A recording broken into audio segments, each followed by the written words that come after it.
This video is brought to you by the community. Thank you to all of my channel members.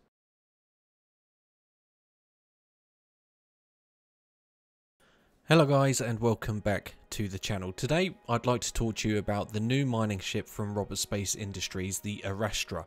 This ship is incredible. It does offer quite a lot of features, and when this was released I was shocked by just how sleek this particular ship looks. It really did catch me off guard. Aesthetically, I was expecting something a lot more clunky than what we actually got delivered in terms of the concept images. It's a very clean looking ship.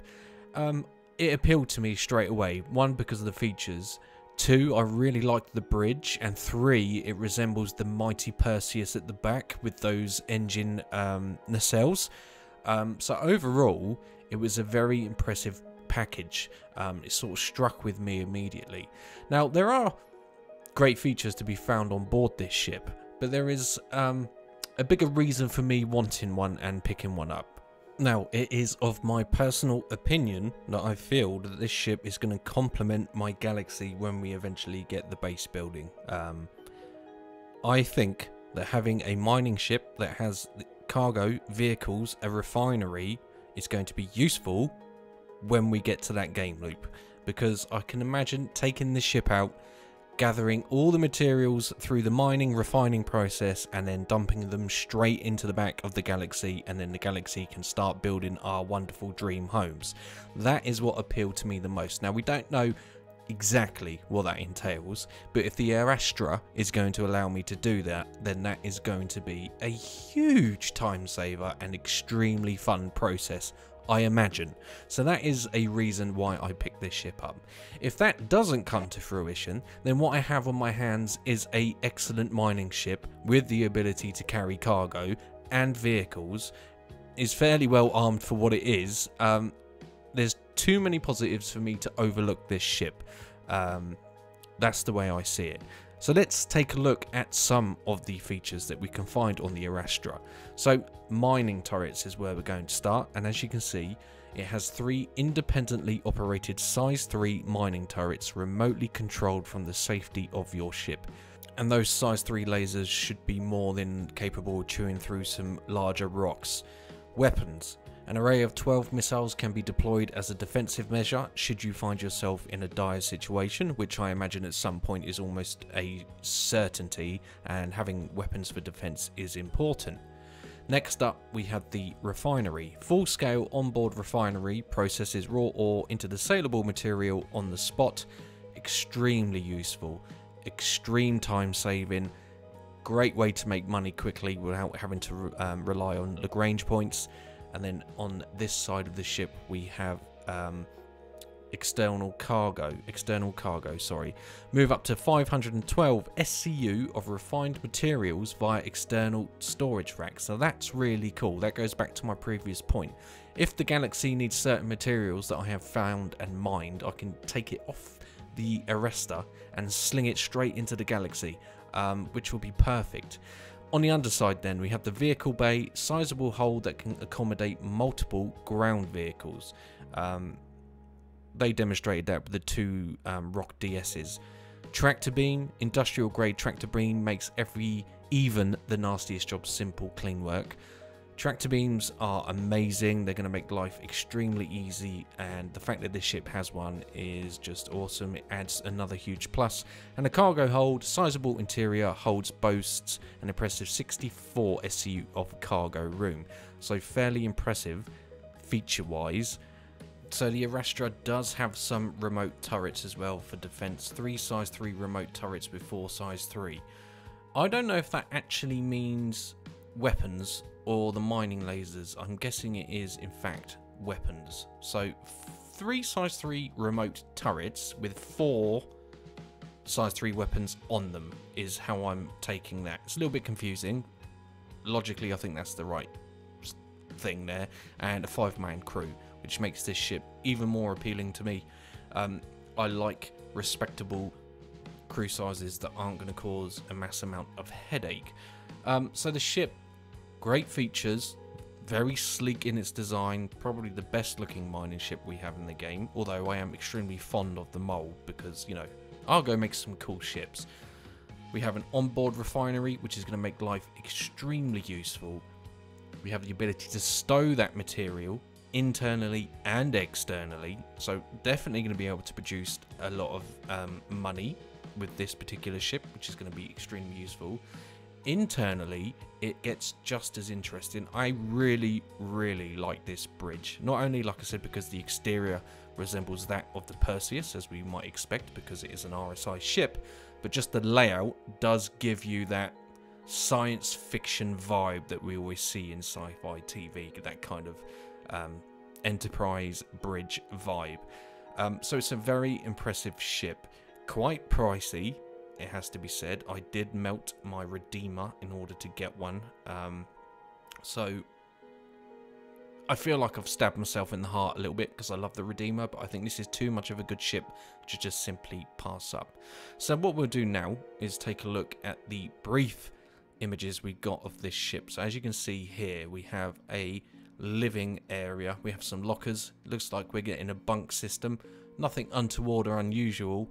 It's far too early to say what the ship will look like once it's fully complete, and what sort of colour schemes and whatever else they decide to add in, but it's nice to have a snippet of detail that we can play around with.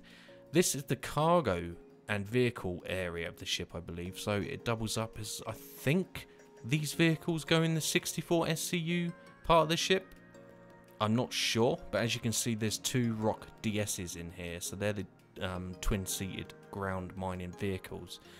So that's ample room, and the fact that this ship can carry all of that cargo, a refiner, and two vehicles is just, again, another huge tick in the box. The Orion, obviously being the king of mining, but is solely for space and will never ever land planet side. This can do that, so the opportunities for mining orgs here is exceptional.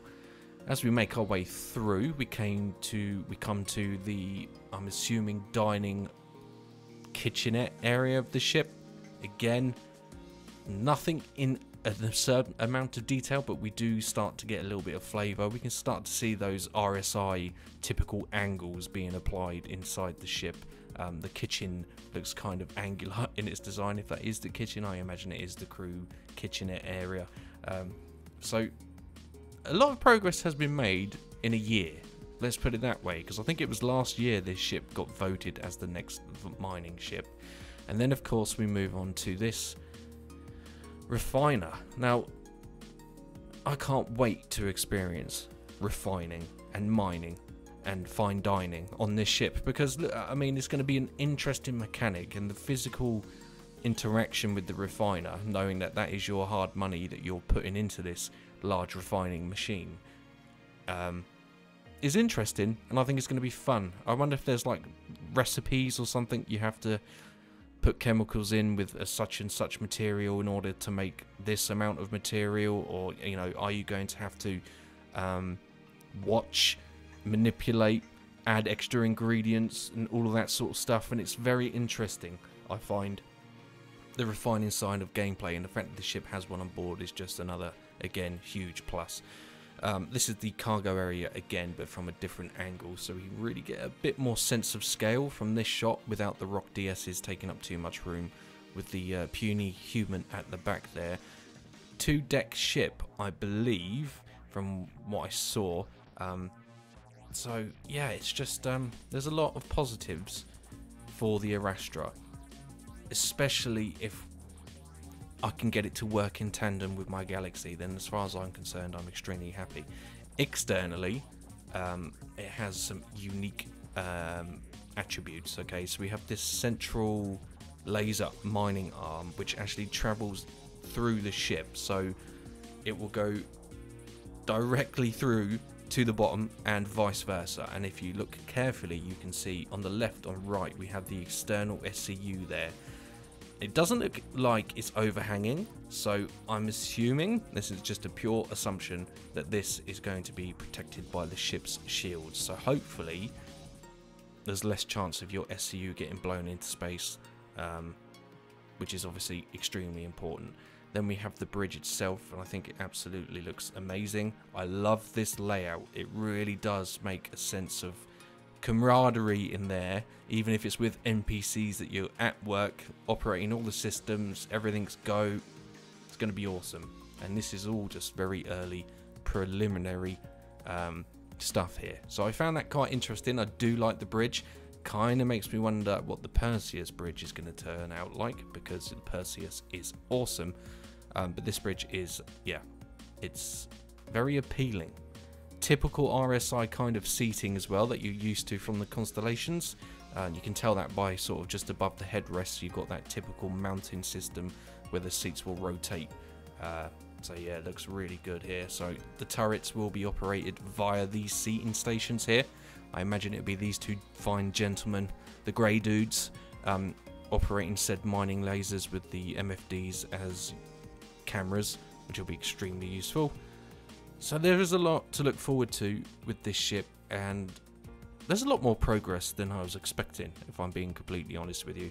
Even for, let's forget about the base building for a second, it's still going to be extremely useful to have a mining ship with all of these capabilities, firepower, cargo, external cargo, ground vehicles, you name it, this ship's pretty much got it. And then we have the turrets here with the defensive weapon systems, which is obviously important, but the turrets themselves, every turret on the ship I believe is going to have some form of transformation animation. Central one goes through the ship itself, these extend and can move, so you don't have to move the entire ship, and then the defensive turrets are obviously going to fight off any would-be attacker. So the ship is well equipped to deal with mining in space. You can put mining vehicles in the ship itself for the ground operations, so there are a lot of opportunities to be had with this ship. But what I like with this particular still here is you can see already the shape that they've tried to capture. It is a sleek ship, but the devs themselves said they tried to tone it down to make it look more industrial, but I really don't think it quite carries the industrial look they were hoping for. I still think it looks very sleek. And here we have a bit more detail with a random spaceman poking out the top there. But again, that external SCU is an ingenious idea.